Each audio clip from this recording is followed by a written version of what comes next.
जबरदस्त शॉट, शानदार शॉट।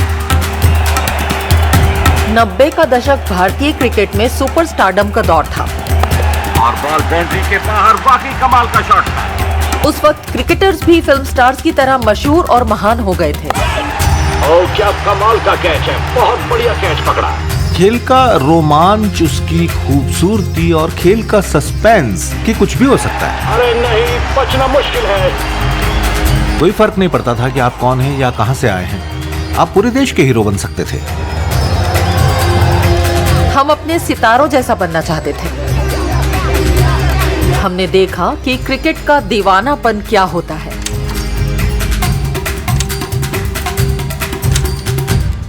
लेकिन जब सट्टेबाजी की बात आई तो मैं एकदम अनजान थी। भारत में सट्टेबाजी गैर कानूनी है। तो जब हमने बुकीज के बारे में सुनना शुरू किया तो हम जानते थे ये सही नहीं है। पर हम कौन हैं? हम तो नौसिखिए रिपोर्टर हैं, हमें नहीं पता क्या चल रहा है। हमें किसी की जरूरत थी जो सब कुछ सुलझा सके। फरवरी 1997 में मैं एक वनडे सीरीज कवर करने गया था। मैं प्रेस बॉक्स में बैठा था और मैंने देखा कि वहां के पूरे माहौल में एक तरह का टेंशन था। सबसे अजीब बात यह थी कि कुछ जर्नलिस्ट को कॉल्स आने शुरू हो गए थे। वो बात कर रहे थे कि मैच में आगे क्या होने वाला है, किसे टीम में नहीं लिया जाएगा, किसे टीम में रखा जाएगा, पिच का बर्ताव कैसा होगा, और वो उन्हें दांव बता रहे थे। और तभी मुझे एहसास हुआ कि अरे नहीं, ये तो बुकीज की कॉल्स हैं। प्रेस बॉक्स में बैठकर आपको बुकीज के कॉल्स नहीं लेने चाहिए, ये उसूल की बात है। इस बात पर मुझे अंदर से बहुत गुस्सा आया। पता है, उसके बाद मैं सोचने लगा कि ये सब चल क्या रहा है, इसकी जड़ें कितनी गहरी हैं, इसमें कितना पैसा लगा होगा। तो उसके बाद मैंने और पता लगाना शुरू किया और मैंने कुछ और बुकीज से बात करने की कोशिश की। वो मुझे खुद को फिल्माने नहीं देते या फोटो नहीं लेने देते।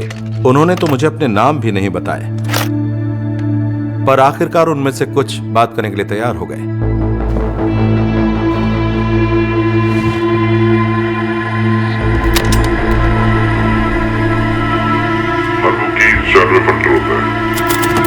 वहां बहुत हलचल होती थी, फोन हमेशा बजते रहते थे। विकेट गिरने पर, रन बनने पर दांव बदलते रहते थे। उस वक्त सारा काम भरोसे पर होता था। आपकी बेट्स लेने के लिए उन्हें पता होना चाहिए था कि आप कौन हैं। खतरे की घंटी तब बजी जब कुछ लोगों ने उन कॉल्स को रिकॉर्ड करना शुरू कर दिया ताकि पंटर अपनी बेट से मुकर न जाए। देगा तो उसको तकलीफ होगी, जो जिंदा होगा नहीं जिंदा। भारत में सट्टेबाजी की बहुत मांग थी और क्रिकेट की ही तरह पूरे भारत में थी। आप किसी भी चीज पर सट्टा लगा सकते थे कि 10 ओवर के बाद टीम का स्कोर क्या होगा, एक खास बैट्समैन कितने छक्के मारेगा। पंटर्स तो फील्डिंग लगाने और बॉलिंग बदलने पर भी बेट्स लगाते थे। तो एक बुकी के पास इंफॉर्मेशन होने से उन्हें बहुत फायदा मिलता था। उस वक्त इंफॉर्मेशन ही पावर थी। बुक मेकर्स हमें बताते कि कैसे किसी खास मैच में बेट्स का रुख अचानक बदल जाता। इससे यह शक बढ़ता चला गया कि किसी के पास अंदर की खबर है। क्या है वो अंदर की खबर? और मैं सोचने लगा कि क्या बुकीज प्लेयर को मजबूर कर सकते हैं। 90 के दशक में केबल टीवी आ चुका था और उसने क्रिकेट को देश के हर गांव में पहुंचा दिया। और उस जनरेशन के हर एक लड़के का सपना था इंडियन टीम के लिए खेलना।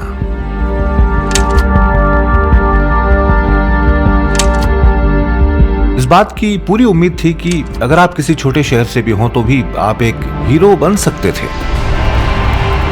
तब तक प्लेयर्स की एक पूरी नई जनरेशन तैयार हो चुकी थी। वो सभी बच्चे छोटे शहरों से आए थे, तो उनके लिए ये सब नया था। और जहां तक बात क्रिकेटर्स तक पहुंचने की है, उस वक्त कोई सिक्योरिटी नहीं थी। उस वक्त इंडियन क्रिकेटर में ऐसे लोगों की भरमार थी जो हमेशा इंडियन टीम के आसपास दिखते थे। अनजान लोग इंडियन टीम के ड्रेसिंग रूम तक जा सकते जो उन पर मेहरबान होना चाहते थे।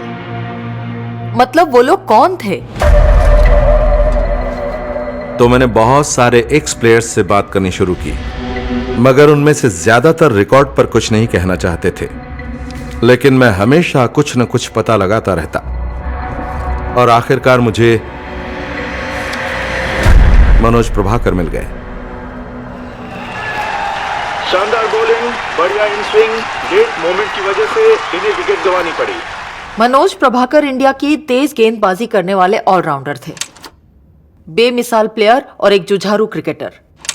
लेकिन उन्हें हमेशा एक एवरेज खिलाड़ी की तरह देखा जाता। ज्यादातर लोग उन्हें गरीबों का कपिल देव कहते थे। प्रभाकर बहुत गुस्से वाले थे। मैदान में वो बहुत जल्दी भड़क जाते थे। मैं तो सवाल पूछने से भी डर रही थी क्योंकि मुझे लगा वो तभी फोन काट देंगे। मनोज रिटायर हो गए थे 1996 में, क्योंकि वर्ल्ड कप उनके लिए कुछ अच्छा नहीं रहा था और उसके बाद एक तरह से उन्हें निकाल दिया गया था। तो मैंने उन्हें फोन करके पूछा कि वो क्या जानते हैं, वो हमें क्या बताना चाहेंगे। मनोज बहुत गुस्सैल स्वभाव के थे। वो जर्नलिस्ट से बहुत बेरुखी से बात करते थे। तुम्हारे बस का नहीं ये सब छापना, रहने दो, छोड़ दो। तो मनोज का रवैया कुछ इस तरह का था। मनोज को बहुत समझाना पड़ा। मुझे याद है मैं उनसे कई बार मिला था, पर आखिरकार उन्होंने मुझे कई किस्से बताए। और एक दिन उन्होंने मुझे बताया कि एक इंडियन प्लेयर ने एक मैच फिक्स करने के लिए उनसे संपर्क किया था। तो ये एक बहुत बड़ा खुलासा था। वो पहली बार था जब कोई फॉर्मर इंडियन क्रिकेटर रिकॉर्ड पर कह रहा था कि ये सब हुआ था। कोई शक नहीं था कि हम वो स्टोरी चलाने वाले थे। ये कुछ ऐसा था जिससे हम बहुत सनसनी पैदा करने वाले थे। तो मैंने ये लिखी जून 1997 में, इंडियाज वर्स्ट केप्ट सीक्रेट। और ये पहली बार था क्योंकि उससे पहले क्रिकेट मैच फिक्सिंग के बारे में कोई नहीं जानता था। और मनोज ने जो आरोप लगाए थे उनसे सबके होश उड़ गए थे। मुझे पाकिस्तान से मैच हारने के लिए 25 लाख का ऑफर दिया गया था। मुझे मेरे सामान्य स्तर से नीचे खेलने के लिए कहा गया। मैंने उसे कहा कि कमरे से निकल जाओ। हैरानी की बात थी कि उन्हें इतनी बड़ी रकम ऑफर की गई और ऐसा करने के लिए उनके एक टीममेट ने उन्हें कहा। यह बात काफी परेशानी की है। बुनियादी तौर पर स्पोर्ट्स को पहले से तय नहीं होना चाहिए। खेल में अचानक कुछ होना ही उसे रोमांचक बनाता है। अगर वो पहले से तय होगा तो उस स्पोर्ट से सब छीन लिया जाता है जो उसके वजूद के लिए जरूरी है। और हमें एहसास होने लगा कि इंडियन क्रिकेट टीम में कुछ तो बहुत बुरा होने वाला है, पर ज्यादातर लोग इसका विश्वास नहीं करना चाहते थे। अचानक क्रिकेट बड़ा बड़ा और बड़ा होता जा रहा था। मैच फिक्सिंग, एक काला साया मैच फिक्सिंग। जैसे आप साफ मौसम में क्रिकेट खेल रहे हो और तभी काले बादल छा जाए, तूफान आ जाए और मैच रुक जाए। मैच फिक्सिंग के आरोपों से शक पैदा हो गया। कोई भी मनोज प्रभाकर का विश्वास नहीं करना चाहता था। हर तरफ शक का माहौल था। हमारे खिलाफ बहुत गुस्सा था और गेम को चलाने वाले ऑफिशियल्स का रवैया शुरू से ही पूरे मामले को झुठलाने का था। क्रिकेट से जुड़े काफी लोग उस प्यारी सी दुनिया को उजाड़ना नहीं चाहते थे। सब कुछ बहुत अच्छा चल रहा था, हम बहुत खुश थे, पैसा आ रहा था। ये बकवास है, इसका असर मत पड़ने दो। और हमारी कहानी को बकवास बताकर सिरे से नकार दिया गया। अचानक हमारी दुनिया में अंधेरा छा गया। मनोज प्रभाकर को पूरी तरह भुला दिया गया। क्रिकेट बोर्ड इतना नाराज था कि उन्होंने हम पर 5 करोड़ का मुकदमा ठोक दिया। वो मामले को दबाना चाहते थे। क्रिकेट चलता रहा, लेकिन ये स्टोरी सामने आने के लिए तड़प रही थी। और जब ऐसा हुआ तो अजीब बात यह है कि ऐसा इत्तेफाक से हुआ।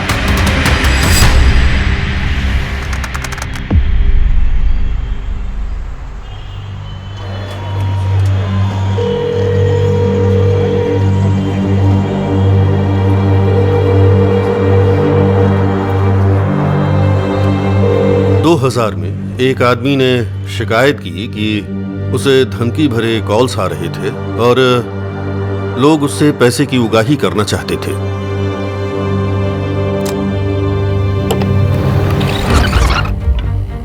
तो हमने फोन टैप करना शुरू किया। हमने सुना उनके बीच कहासुनी हो रही थी। वो बहुत गालियां दे रहे थे। वहां सिर्फ पैसों की बात नहीं हो रही थी, बल्कि वो लोग क्रिकेट की बात कर रहे थे। और तभी हमने सुना, हाय हेंसी, हाय हेंसी। तो हेंसी क्रोनिये के अलावा और कौन हो सकता था? और एक बार फिर से क्रोनिये ने मैच की शानदार शुरुआत की। हेंसी क्रोनिये दुनिया के सबसे इज्जतदार क्रिकेटर्स में से एक थे, जो करियर की शुरुआत में ही साउथ अफ्रीका के कैप्टन बन गए थे। हेंसी को सब पसंद करते थे। उनमें सबसे अच्छी खूबियां थी, वो अपने देश में भी बहुत मशहूर थे। बिल्कुल वो कम्युनिटी की शान थे। मुझे कितने पैसे दोगे? मुझे नहीं पता, तुम मुझे कितने पैसे दोगे? हेंसी क्रोनिये एक बुकी से बात कर रहे थे। चर्चा डिटेल में हो रही थी कि कौन कितने रन बनाएगा। उन्हें कम से कम 250 रन बनाने होंगे। अच्छा, और इसके लिए कितने पैसे दिए जाएंगे? कुल मिलाकर 140। ठीक है, तो क्या हम तैयार हैं? तो वो एक पक्का सबूत था। हेंसी क्रोनिये मैच फिक्सिंग में शामिल थे। जब पहली बार ये खबर आई तो सबका पहला रिएक्शन था, नहीं ये सच नहीं। क्रिकेट की दुनिया की सभी लोगों में से आप उनके बारे में कभी ऐसा नहीं सोच सकते। साउथ अफ्रीका का जवाब था उसे सिरे से झुठलाना। ये सारे आरोप बेबुनियाद हैं, ये बेतुका है और झूठ है। इस पर कोई यकीन नहीं करता, इसलिए हमारे पास जो भी सबूत थे उन्हें सबके सामने पेश करना पड़ा। हेंसी क्रोनिये इस प्रेशर को झेल नहीं पाए और आखिरकार उन्होंने कबूल कर लिया। जब हैंसी की कहानी बाहर आई तो ऐसा लगने लगा था कि अब कोई इसे झुठला नहीं पाएगा कि क्रिकेट में मैच फिक्सिंग होती है। खबरों की दुनिया में हलचल मच गई थी। क्या इंडियन प्लेयर्स भी शामिल हो सकते थे? और मैच फिक्सिंग की स्टोरी को फिर से करने के लिए मैं बहुत जोश में था। और जब मैंने दूसरे रिपोर्टर्स से बात करनी शुरू की, तभी मिंटी हमारे साथ जुड़े।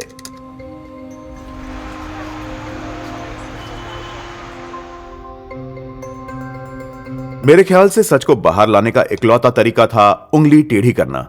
इसलिए हमने एक ऐसा प्लान बनाया जिसमें स्पाई कैम इक्विपमेंट के जरिए हम क्रिकेटर्स और एडमिनिस्ट्रेटर्स की जासूसी कर सकें ताकि सच्चाई बाहर आए। वो पहली बार था जब भारत में बड़े स्तर पर हिडन कैमरास का इस्तेमाल हुआ था।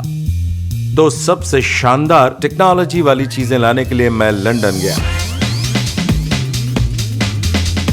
चश्मों में लगे कैमरास, घड़ियों और पेन में भी ऐसी चीजें जिनका इस्तेमाल भारत में पहले कभी नहीं हुआ, ना देखा था। एक ब्रीफकेस था जिसमें रिकॉर्डिंग की सभी बड़ी डिवाइसेस लगी हुई थीं। तो अब हमारे पास बढ़िया क्वालिटी का स्पाई कैमरा था। हमें बस प्लेयर्स तक पहुंचना था और अंदर की खबर के लिए मनोज पहली पसंद थे। मनोज को एहसास हुआ कि पिछले 3 सालों में किसी को कुछ नहीं मिला, ना कुछ बाहर आया, कुछ नहीं हुआ। उनके लिए उस खेल में चीटिंग होते देखना वैसा ही था जैसे आप अपनी पत्नी को अपने सामने धोखा देते देख लें। और वो कह रहे थे, मैं अपनी बेगुनाही कैसे साबित करूं कि ये सब हुआ था। कोई भी उनका साथ नहीं दे रहा था। एक चीज थी जिससे मैं उन्हें राजी कर पाया और वो थी टेक्नोलॉजी। तो मैं मनोज के पास वापस गया और उनसे कहा कि अगर आप अंडर कवर जाएं तो बहुत कुछ पता चलेगा जिससे आपके दावे सही साबित हो जाएंगे। जब हम बात कर रहे थे मैं फिल्मा रहा था और उन्हें कुछ भी पता नहीं चला। मनोज हैरान रह गए और कहा, यह क्या भला है? उनकी आंखें चमक उठी। सच में ऐसा कर सकता हूं?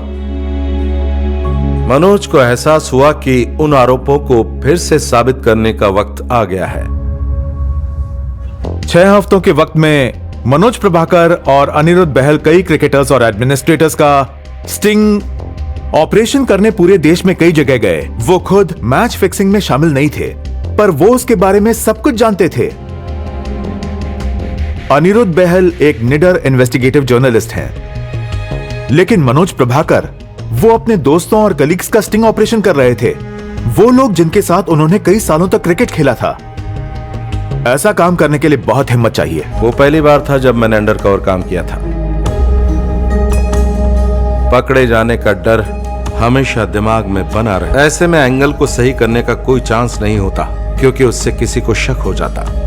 और शायद आपको कुर्सी की टांगे ही नजर आती, चेहरा दिखता ही नहीं।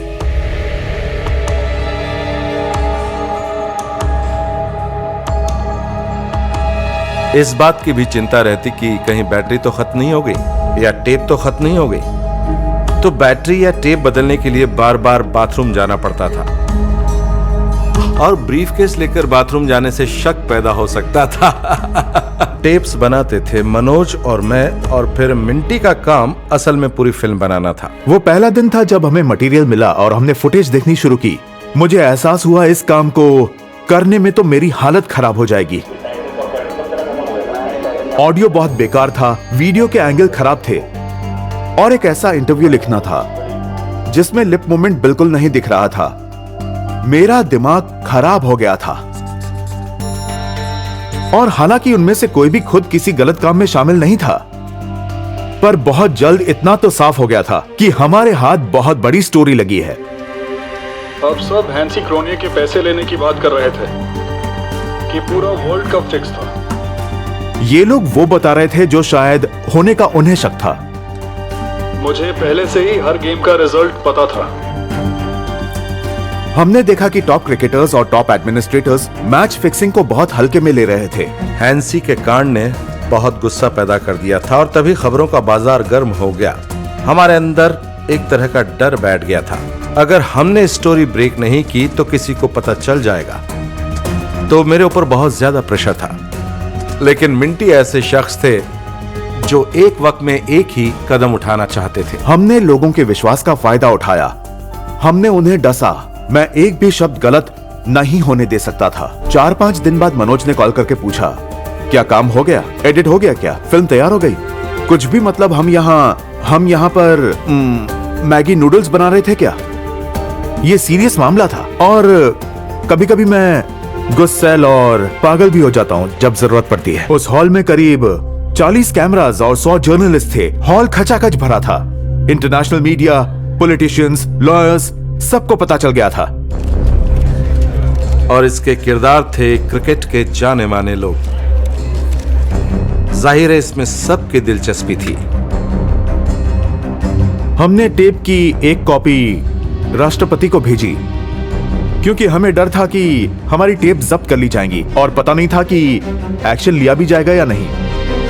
और आखिरकार 2 बजे फॉलन हीरोज नाम की डॉक्यूमेंट्री की फाइनल कॉपी प्रेस को दिखाई गई। पहली बार जब वो टेप्स सामने आई तो सबके होश उड़ गए। मेरे ख्याल से सभी ने इस प्रॉब्लम को उतना सीरियसली ना लेने की गलती की जितना उन्हें लेना चाहिए था। जो हो रहा था उसे देखकर शायद लोगों को बहुत तकलीफ हुई होगी। बोर्ड ऑफिशियल्स को ये कहता सुन मेरा दिल बैठ गया कि क्रिकेट खत्म हो गया, अब सब क्रिकेट छोड़ देंगे। मैं सच कह रहा हूँ, वक्त आ गया है। क्रिकेट जब खत्म हो ही रहा है तो ऐसे में हमारे प्रेस कॉन्फ्रेंस ने साफ कर दिया था कि इंडिया में मैच फिक्सिंग बड़े पैमाने पर चल रही थी, और क्रिकेटर्स और एडमिनिस्ट्रेशन को इसके बारे में पता था क्या हो रहा था। क्रिकेट के फैंस को बहुत तकलीफ पहुंची थी। लग रहा था जैसे क्रिकेट की पहचान खतरे में पड़ गई है। मनोज बहुत ज्यादा खुश थे कि हम उनके साथ डटे रहे और हमने स्टोरी खत्म की। और तभी उन्होंने हमें उस क्रिकेटर का नाम बताया जिसने उनसे पैसों की पेशकश की थी। जिस नाम का वो जिक्र कर रहे थे वो है कपिल देव। बड़े होते हुए कपिल देव हमारे हीरो थे। सन 1983 में वर्ल्ड कप जीतने के बाद वो पूरे देश में एक सुपरस्टार बन गए। प्रभाकर ने कपिल देव का नाम लिया तो वो क्रिकेट के भगवान को चुनौती देने जैसा था। साल 2000 में जब ये सभी बड़े खुलासे हुए तो पता चला मामला कितना संगीन था और सब इसे सुलझाना चाहते थे, और पॉलिटिशियंस के लिए भी ये एक भुनाने लायक मुद्दा बन गया। मैं समझता हूँ सीबीआई भारत की प्रमुख जांच एजेंसी है। उनके पास सबसे काबिल लोग हैं और इंडिया में वही आखिरी उम्मीद है। मैं अपने ऑफिस में था जब मुझे सीबीआई चीफ का फोन आया। वो चाहते थे कि सबसे माहिर लोग ही इसकी इन्वेस्टिगेशन करें। उन्होंने पूछा कि क्या आपकी यूनिट इसे हैंडल कर सकती है। कभी क्रिकेट का शौक नहीं रहा। मेरी दिलचस्पी तो घुड़सवारी और बॉक्सिंग में ज्यादा थी, लेकिन उस वक्त जिस तरह के आरोप लगाए जा रहे थे उन पर तो यकीन करना बहुत मुश्किल था। हम किसी ऐसे खिलाड़ी से जो देश के लिए खेल रहा हो गेम बेचने की उम्मीद कैसे कर सकते थे? तो मैंने वो केस ले लिया और कहा क्यों नहीं सर, ये मेरे लिए गर्व की बात है। बिल्कुल है। सीबीआई की जांच एक बहुत बड़ी स्टोरी थी।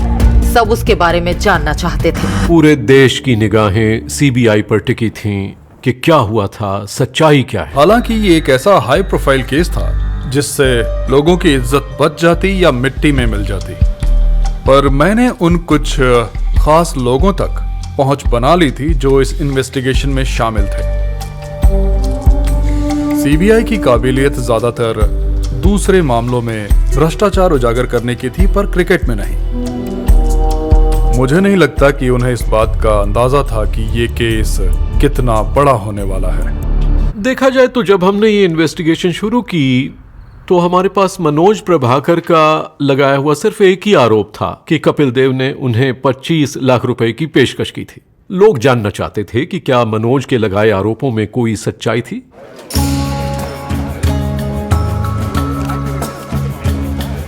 हमें पता था कि सीबीआई की हमारे किए काम में दिलचस्पी होगी। हमने वो स्टोरी की और सीबीआई हमारा सारा मटेरियल लेना चाहती थी। प्रभाकर को पूरा यकीन था कि टेप देखने के बाद सीबीआई कुछ इंडियन प्लेयर्स के खिलाफ सख्त एक्शन लेगी। सभी जानकारियां इकट्ठी की जो उन टेप्स में थी। उस वक्त कई आरोप लगाए जा रहे थे, पर मुझे नहीं लगता कि ऐसा कोई ठोस सबूत था जिससे बिना किसी शक के किसी पर कार्रवाई की जा सके। हिडन कैमरास के साथ स्टिंग करने में परेशानी ये थी कि वो सबूत ज्यादातर बातचीत पर आधारित थे। उनके पास कोई पुख्ता या ठोस सबूत नहीं था, पर आरएन सवानी एक बहुत स्मार्ट ऑफिसर थे। वो मामले की तह तक पहुंचना चाहते थे। तहलका टेप्स ने क्रिकेट की दुनिया की सच्चाई को उजागर किया और इल्लीगल बुकीज का रोल भी दिखाया। सीबीआई को पता लगाना था कि क्या प्लेयर्स भी मिले हुए थे और ये भी कि बुकीज के साथ उनकी सांठगांठ कैसी थी। मेरी टीम ने हर उस बुकी की जानकारी जुटाई जिसे देश के किसी भी पुलिस स्टेशन ने कभी भी गिरफ्तार किया हो। जांच का दायरा मुंबई, दिल्ली, गुजरात और राजस्थान तक फैल गया। सिर्फ पहले हफ्ते में ही देश के 209 टॉप बुकीज हमारी लिस्ट में आ चुके थे। हमें एक सिस्टम का पता चला जिसे कहते थे डब्बा सिस्टम। सिग्नल 85 ये सिस्टम सभी बुकीज को एक ही टाइम पर ऑड रेट्स ब्रॉडकास्ट करता था। 85 हर बुकी अपने ऊपर किसी और से डील कर रहा था और ये एक तरह की सीढ़ी है जो ऊपर उस शख्स तक जाती है जो इसमें सबसे ज्यादा पैसे बना रहा था। जैसे ही हमने अपनी इन्वेस्टिगेशन आगे बढ़ाई, ये साजिश और ज्यादा बड़ी होती गई। पता चला कि बुकीज को क्रिमिनल्स कंट्रोल कर रहे थे जो दुबई और शारजा में बैठे थे।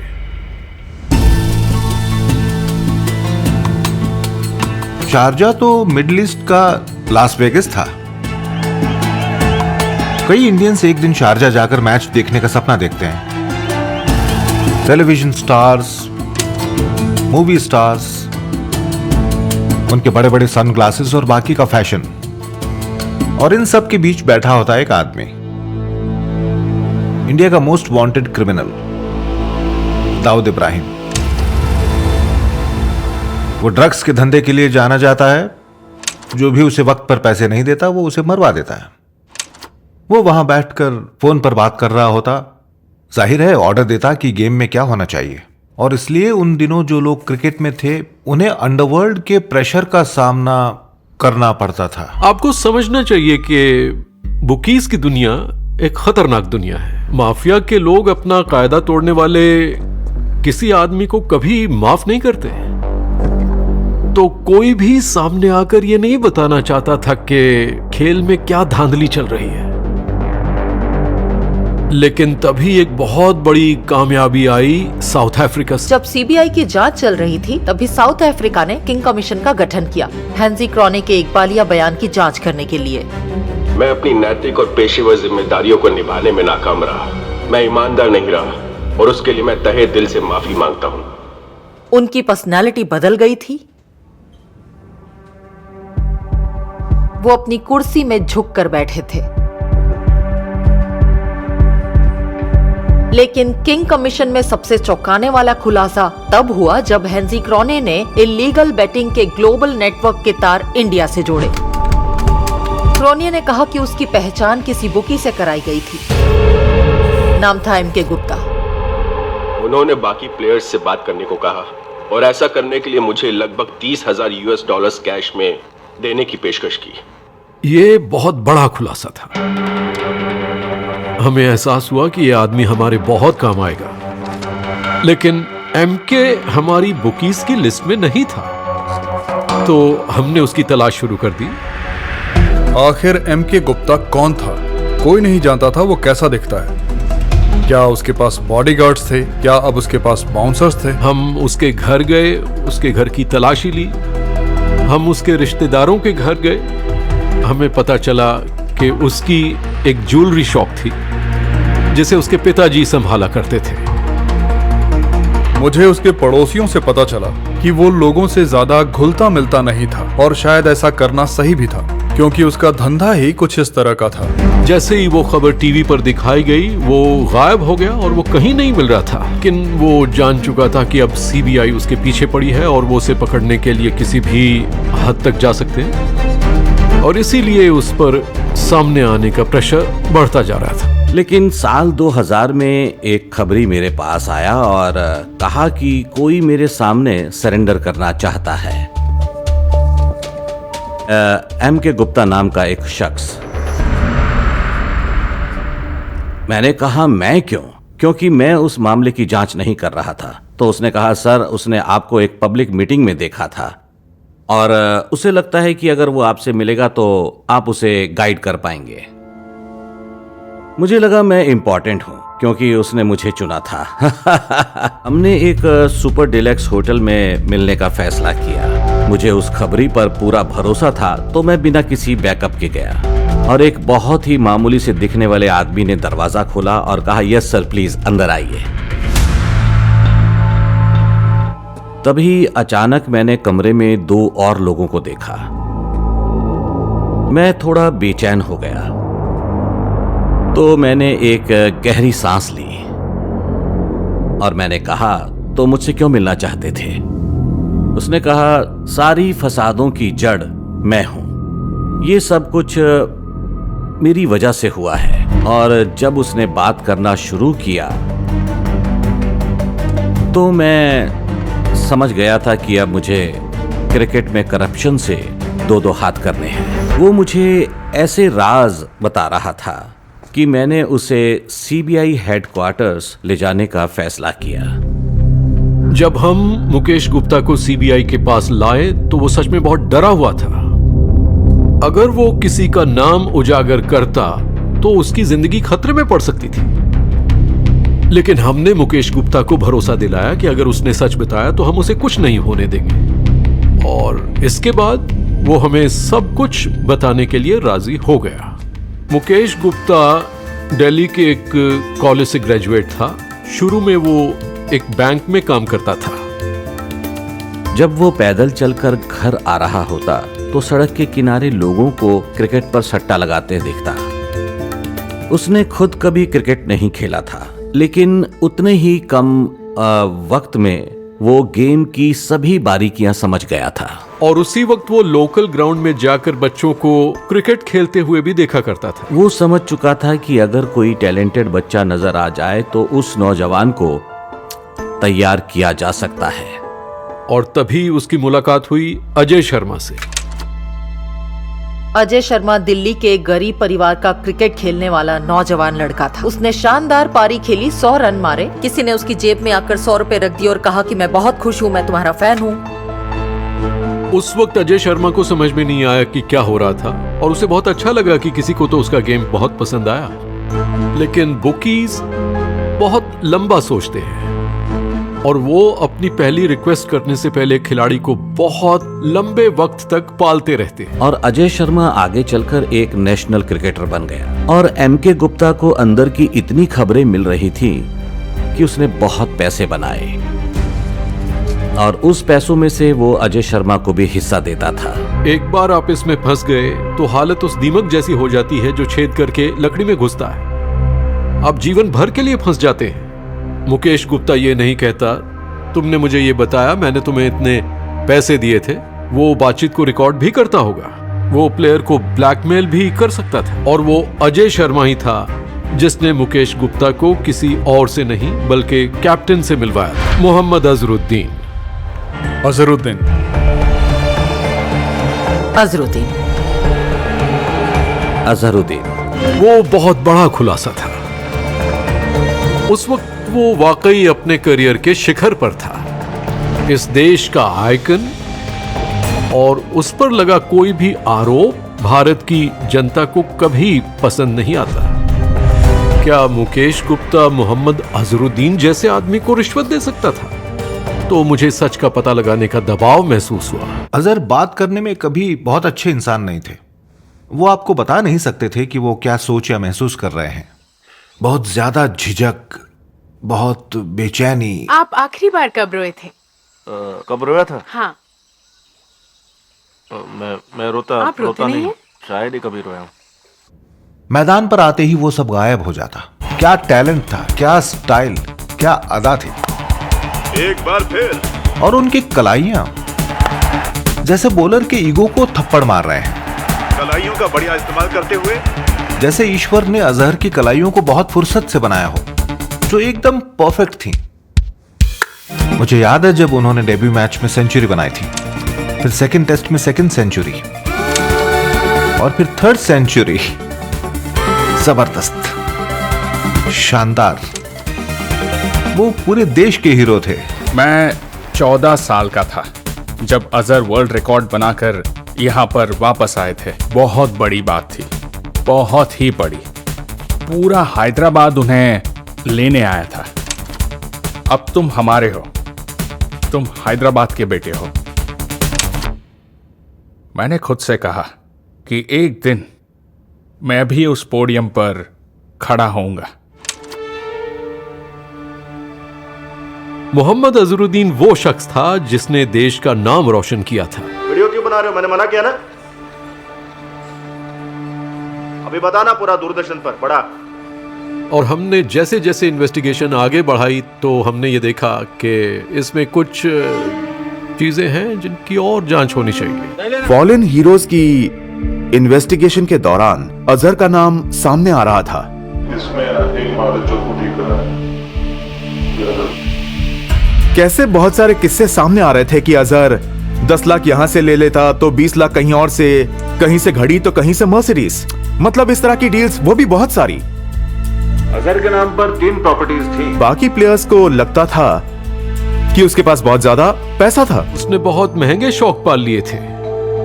हाँ, और आप बहुत स्टाइलिश भी हैं, मैंने आपको देखा है। ये जूते बहुत अच्छे हैं। लुई विटॉन और अरमानी। Louis Vuitton, Armani. और आपकी घड़ी? उसे बहुत महंगी घड़ियां चाहिए थीं। वो मुंबई में बड़े लोगों के बीच उठ बैठ रहा था, तो जाहिर है कि इसके लिए उसे बहुत पैसे चाहिए थे। एमके ने मुझे बताया कि उसने अजहर को फंसा लिया था, वो भी कुछ पैसे देकर, क्योंकि तब तक अजहर का लाइफस्टाइल ऐसा हो चुका था कि उसे बहुत पैसे चाहिए थे। अजहर ने अजय शर्मा को बताया कि उसे कुछ पैसे चाहिए थे क्योंकि उसकी गर्लफ्रेंड एक फैशन शो ऑर्गेनाइज कर रही थी। मेरे हिसाब से उसे 1 करोड़ रुपए की जरूरत थी, जो उस वक्त के हिसाब से एक बहुत बड़ी रकम हुआ करती थी।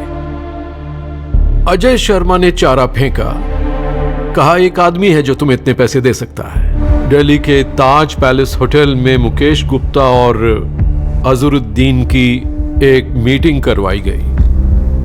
मुकेश गुप्ता, जो कि एक चालाक आदमी था, उसने उसी दिन 50 लाख रुपए देने का वादा किया और कहा कि बाकी का पैसा काम होने के बाद देंगे।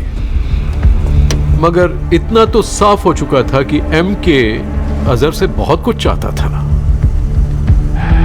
कैप्टन होने की वजह से अजहरुद्दीन टीम के बाकी मेंबर्स से अपना काम करवा सकता था।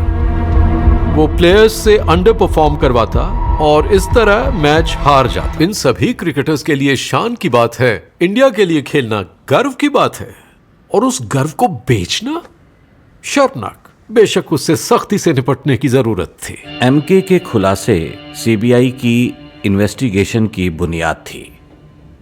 उन्होंने उसका बयान दर्ज किया और उन्हें सपोर्टिंग एविडेंस भी मिले। हमने मोहम्मद अजहरुद्दीन के सभी कॉल रिकॉर्ड्स चेक किए और उनसे पता चला कि वो कई बुकीज से बात कर रहा था, यहां तक कि अंडरवर्ल्ड डॉन के संपर्क में भी था। मुकेश गुप्ता ने हमें बताया कि ताज पैलेस होटल में अजहरुद्दीन का एक लॉकर था जहां जाकर लोग पैसे जमा करते थे, और ये बात होटल के स्टाफ से पूछताछ में भी साबित हुई। वो इंग्लैंड के मशहूर हैरिड्स में शॉपिंग करने जाया करता था और उसके बिल उसके बजाय कोई और चुकाया करता था।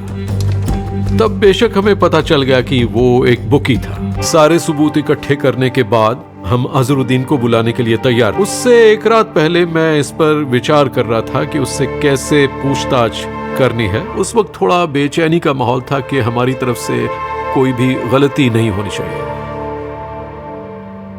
टीम के कैप्टन को बिल्कुल ईमानदार होना चाहिए और अगर वो नहीं है तो उसे इसकी सजा मिलनी चाहिए। जब मोहम्मद अजहरुद्दीन सीबीआई हेडक्वार्टर आए तो हंगामा मच गया। मुझे याद है कि टेलीविजन क्रूज और बहुत सारे रिपोर्टर्स की भीड़ थी।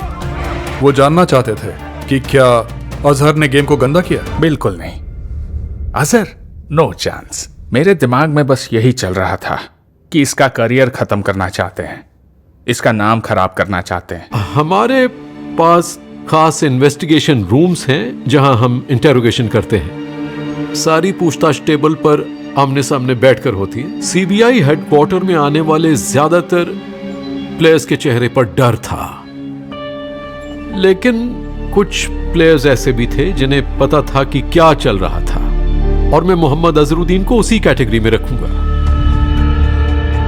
अजहरुद्दीन ने किसी सवाल का सीधा जवाब नहीं दिया और वो बहुत ही कम बोल रहा था। उसे समझाया गया था जितना कम बोलोगे उतना ही अच्छा। मोहम्मद अजहरुद्दीन ने दरअसल सभी सवालों को नकार दिया था, तो सीबीआई के अधिकारियों ने तय किया कि अब उंगली टेढ़ी करनी पड़ेगी। और फिर हमने उसे हमारे पास जमा सबूत दिखाए और हमने लिस्ट बनाई उसकी प्रॉपर्टीज, महंगी गाड़ियों और घड़ियों की।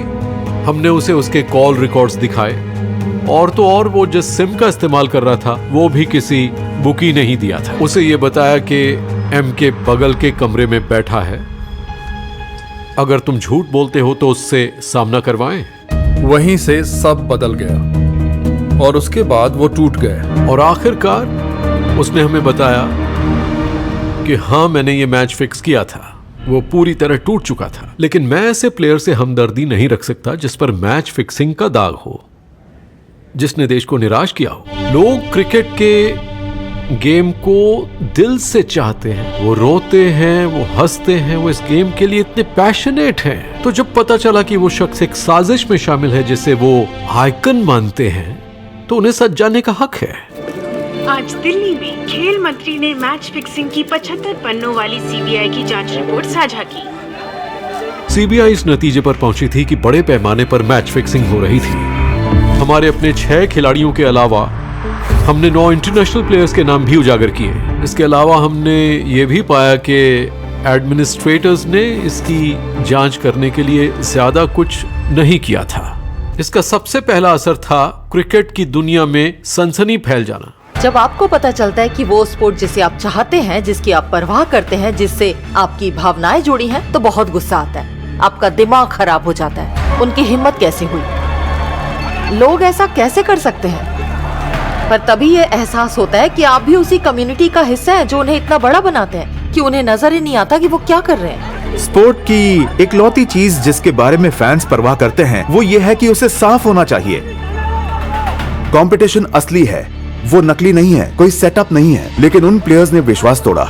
हम ये देखना चाहते थे कि क्या हम किसी के खिलाफ क्रिमिनल केस रजिस्टर कर सकते हैं। तो हमने सलाह ली सुप्रीम कोर्ट के 3 रिटायर्ड जजेस से।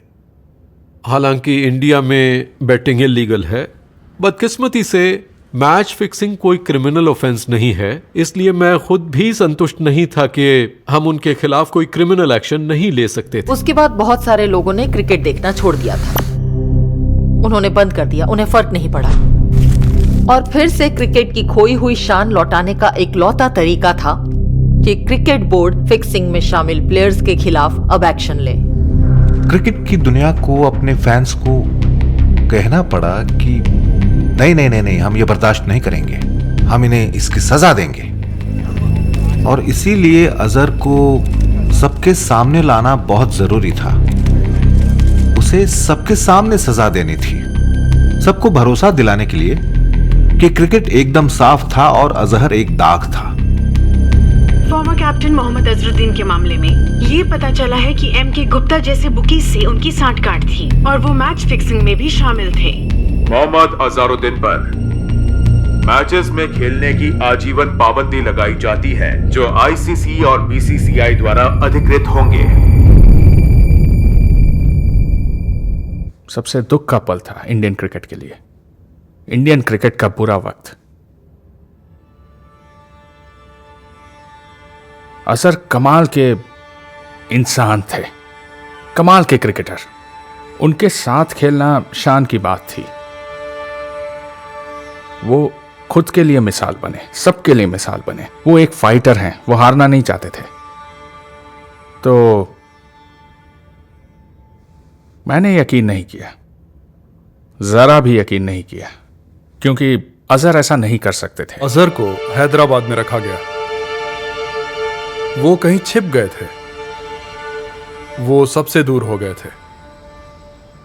मैं इकलौता जर्नलिस्ट था जिससे अजहर ने बात की। बंजारा हिल्स तक वो ड्राइव काफी बेचैन करने वाली थी। वो पहली बार था जब मैं उनसे मिल रहा था। क्या वो खामोश रहेंगे? क्या वो इरादा बदल देंगे? उस वक्त मेरे दिमाग में यही सब चल रहा था। उन्होंने मुझसे लंच के लिए पूछा, चिकन बिरयानी खिलाई और उसके बाद हम उनका इंटरव्यू करने के लिए बैठे। दरअसल उन्होंने कहा था कि इस तरह सारा दोष उन पर ही मढ़ना पूरी तरह से गलत है। उन्हें लगा कि परेशानी इससे कहीं ज्यादा बड़ी, लेकिन वो जो सबको जताना चाह रहे थे वो ये था कि वो जोरदार विरोध करते रहे, कि वो इसमें शामिल नहीं थे। उन्हें बलि का बकरा बनाया गया था। वो मुझसे हमेशा कहते थे कि वो इस तूफान का सामना करेंगे और आखिर में विजयी साबित होंगे। उन्हें सच में लगा था कि अगर उन्होंने जोरदार विरोध किया तो शायद प्रतिबंध हटा लिया जाएगा। एक लॉयर होना मेरा जुनून है, जीवन है। मैं पिछले 30 सालों से वकालत कर रहा हूँ। तो आजीवन प्रतिबंध लगने के बाद अजहर मेरे पास आए और कहा, कुछ करके दो। हमारे पास CBI रिपोर्ट थी जिसे मैंने पढ़ा, फिर से पढ़ा और पढ़ता चला गया। शुरू से ही उसमें सब कुछ ठीक नहीं लग रहा था। देखिए, ये सारी कार्यवाही की गई थी कहीं सुनी बातों पर। अजय शर्मा ने क्या कहा, या मनोज प्रभाकर ने क्या कहा, या मुकेश शिव कुमार गुप्ता ने। उनके पास बहुत सारे विज्ञापन थे और लाखों रुपए की कमाई हो रही थी। उनके पास कभी ज्यादा स्रोतों से हुई कमाई से ज्यादा संपत्ति नहीं थी। तो हम इस रिपोर्ट को सच कैसे मान सकते हैं? इसमें एक भी फोटो नहीं है, कोई वीडियो क्लिप तक नहीं है, कुछ नहीं है। बहुत खराब रिपोर्ट थी। उन्होंने कहा कि आपने कभी कुछ गलत नहीं किया, तो ये सब कोरी बकवास है, ये मैच फिक्सिंग के आरोप। बिल्कुल ऐसा ही है। पर उन्होंने ये भी कहा कि आपने मैच फिक्सिंग के कुछ आरोपों को माना था, क्योंकि मुझ पर किसी एजेंसी ने चार्जशीट दायर नहीं की। लेकिन आपको क्लीन चिट भी तो नहीं दी गई। उम्मीद है वो भी मिल जाएगी। अजहरुद्दीन ने पूरी तरह झुठला दिया कि उसने कभी भी CBI को वो सब बताया जो CBI ने रिपोर्ट में लिखा था। से बात करने के बाद इनकम टैक्स वालों ने उसकी पत्नी संगीता के यहाँ पर छापा मारा, उसके मुंबई वाले घर पर। वहां पर उन्हें अजहरुद्दीन का एक फैक्स मिला। हैरानी की बात है कि उसने घर जाकर वो सब लिखा जो उसने हमें बताया था और उसे अपनी पत्नी संगीता बिजलानी को फैक्स कर दिया। एक एक चीज उसने उन सभी चीजों का जिक्र किया जो उसने हमें बताई थी। मिसाल के तौर पर अजय शर्मा का इसे MK से मिलवाना। उसने फैक्स में हैरड्स में अपनी शॉपिंग के बारे में भी लिखा था। उसका बिल भी किसी बुकी ने चुकाया था। तो इससे ये तो पक्का हो गया था कि अजहरुद्दीन ने ही हमें इसके बारे में सब कुछ बताया था। वो शुरू से ही कहते आ रहे थे कि वो मैच फिक्सिंग में बिल्कुल भी शामिल नहीं थे और पुलिस ऑफिसर के सामने किया गया कबूलनामा असल में प्रेशर डालकर करवाया जाता है। हमें पूरा यकीन था कि वो भी शामिल है, शक की कोई गुंजाइश ही नहीं थी। तो अब मैच फिक्सिंग के आरोप लगने के बाद आपका करियर अचानक से खत्म हो गया। आपने इसका सामना कैसे किया? काफी मुश्किल रहा होगा ना? बहुत सारी पेशेंस। मेरे पास सिर्फ वही चीज है। मतलब अगर किसी के पास ये चीज हो, बहुत सारी पेशेंस, तो मेरे ख्याल से वो हमेशा कामयाब होगा। एक बार मोहम्मद अजहरुद्दीन पर बैन लगने के बाद एक तरह से सब आगे बढ़ चुके थे, वहाँ से आगे बढ़ गए थे। सीबीआई की रिपोर्ट का काफी असर पड़ा था, उसने क्रिकेट को बदल दिया। एक बड़ा काम जो हम कर पाए वो था प्लेयर्स को एजुकेट करने का प्रोसेस। अब उन्हें आसपास मौजूद खतरों के बारे में बताया जाता है कि उन्हें कैसे फंसा सकते हैं, कैसे वो जाल में फंस सकते हैं, ताकि वो भ्रष्टाचार से बच सके। अब जब उस वक्त के बारे में सोचती हूँ, उस वक्त हम बड़े हो रहे थे। एक तरह से स्पोर्ट्स जर्नलिज्म की आंखें खुली थी, जैसे किसी ने मुंह पर चाटा मारा हो कि उठ जाओ। हाँ, यही तो असली जिंदगी है।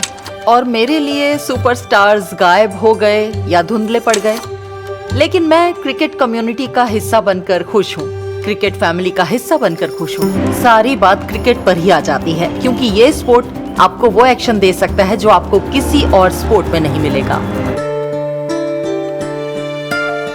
मैं कोई किसी के साथ में कोई लीगल एक्शन नहीं लूंगा। मैं बहुत खुश हूँ कि आज जो कोर्ट के फैसले से उस मामले को सिर्फ टेक्निकल कारणों की वजह से पलटा गया। हमें सीबीआई को पूरा यकीन है कि mister Mohammad Azharuddin match fixing में शामिल थे, और ये बात हमने बहुत सारे सबूत दिखाकर कही थी। नहीं कुछ रहेगा तो क्रिकेट में मैं जरूर करूंगा, क्योंकि मैंने इतने साल खेला है।